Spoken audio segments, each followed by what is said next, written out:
Israelites according to this. And when you read it, give me Job chapter 30 and verse 30. When you read it, it shows you who you are and who the people are in this book. Oh, I am the church. So your nationality is the church.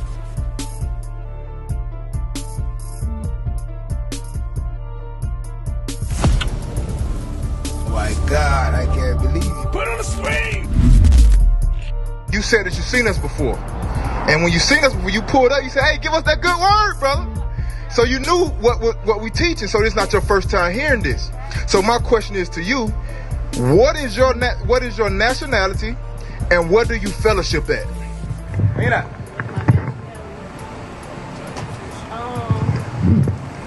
Well, I know I am the church, so your nationality is the church. I carry it anyway. Okay, so your nationality, when you got the job that you got, Miss Felicia, Mr. Eddie, Mr. Phil, what do y'all put on that paperwork to say, my demographic, my ethnicity is this? We call ourselves black, African American, Negro, color, it goes on and on, right? But what do God call us? That's not our true identity, Miss Felicia. So when you heard this and understood, you seen the brothers in purple, you said, I need to get me a good word today. There's the Sabbath day, I need to get me a good word. Because step back real quick. Because when you look at this sign right here, what do you see on this sign? Do you see your church right here on this sign? Okay. Do you go to the Baptist church? You've been to the Baptist church, right? Have you been to the Seventh-day Adventist church? Have you been to the Jehovah's Witness church? Pentecostal church? Well, all these religions is created by our oppressors. These things wasn't given to us for good. They was given to us to control us. Now, this is not just, this is truth. Because most people see that we're saying this because this is truth in the Bible. This is not our own words. You can look this up in history and say John Smith created the Baptist religion. In 1608, where were we? Yeah, where were we as a people? We was in slavery, right? In 1830, where were we? In 1863, where were we? In 1872, where were we? 1901, we was getting out of slavery. Jim Crow, doggone the same thing, ain't nothing changed. All of these things were created while we was in slavery or getting out of slavery. But why? You can put it down. But why? Why? Because you got to think, when we was in slavery, what was we prohibited from doing? Reading! Was prohibited from reading and writing. Why? Because when you start to read, you find out the truth. You found out the truth when you started to read, because there was the only entertainment back then was us singing, fighting each other, because they used to have stuff called buck breaking and, warriors fight like us. But on their spare time, what they was doing? They was reading. We was in the fields. We was the servants, because what comes reading is knowledge, power, understanding. So they're 400, 500 years ahead of us. We just started reading this book in the last 50, 60 years, knowing that we the Israelites according to this. And when you read it, give me Job chapter 30 and verse 30. When you read it, it shows you who you are and who the people are in this book. You understand? Watch this. Because we go through church, like you said, you've been in the Baptist church, but the understanding of the Bible haven't been clear to you to know that you are the people of this Bible. Watch this. Job chapter 30 and verse 30. Who wrote this Bible? Come on. Oh. My skin is black upon me. Black people wrote this Bible.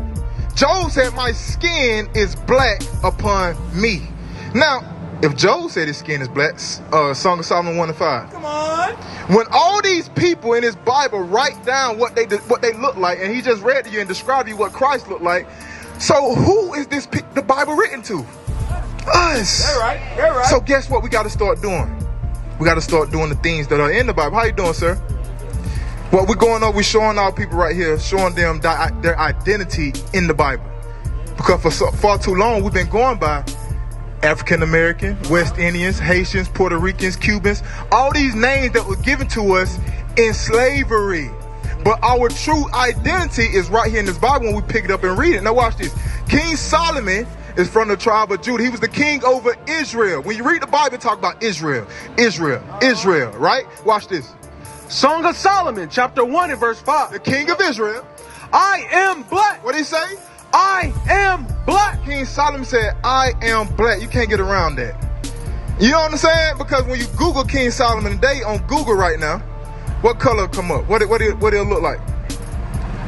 White. And you know what? The depiction was put there for a false identity so that we will see that and be like, you know what? This Bible is about white people.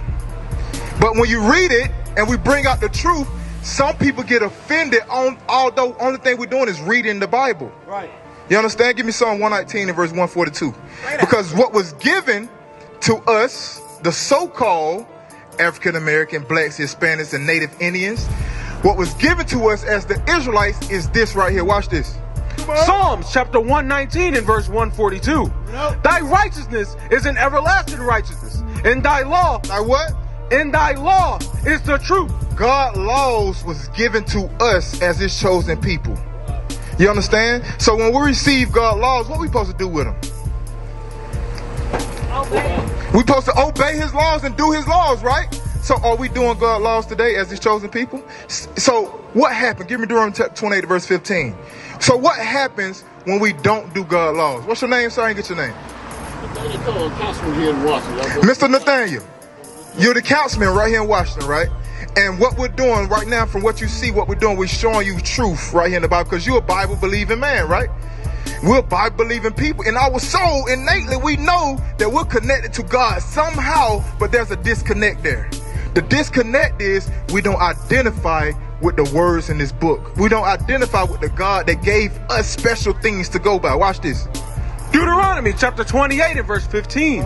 But it shall come to pass, if thou wilt not hearken unto the voice of the Lord thy God. So watch this. He said, it shall come to pass if thou. Who is he speaking to? Which people? Deuteronomy 29 and 1. Let's jump over. Deuteronomy 29 and verse 1. Let me show you who he's speaking to, because we have to get the context.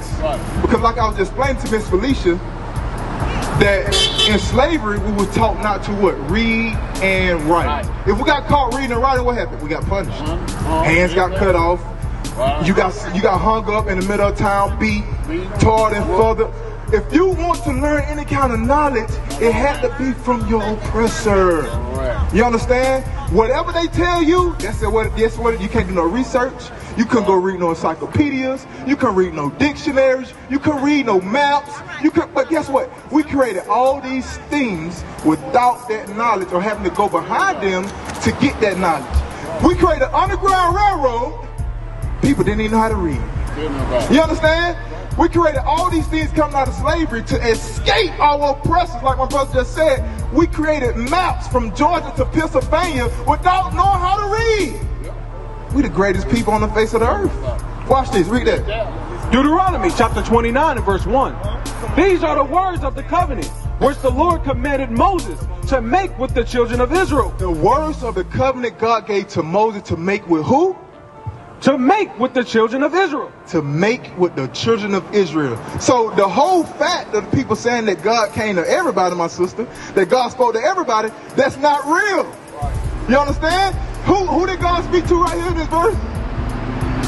Read again. Deuteronomy 29 and verse 1. These are the words of the covenant which the Lord commanded Moses to make with the children of Israel. Who? With the children of Israel. He said children of Israel. He did not say everybody on the face of the earth. So what we got to understand is, like I was explaining to Mr. Councilman, who are the children of Israel that the Bible is speaking to? Across the earth, the prophets move. From city streets to distant lands, the message is the same. Israel must rise. Through every quest, every journey, the truth spreads. No border can contain it. No distance can silence it. Our nation lives in every moment. In joy, we celebrate marriages. In sorrow, we honor our dead. On the Sabbath, we gather as one. Families rejoicing together, bound by the commandments of God. Yet are we tried? From the stones in Kenya to the hatred in Montana, we endure as a soldier of the Lord. And still, the mission expands. On the airwaves, on the screens, in every nation under heaven, Israel's voice is heard.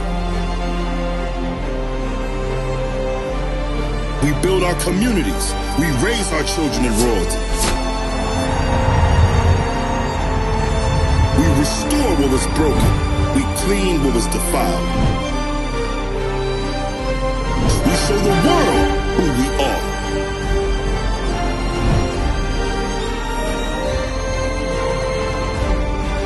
This is Israel united in Christ.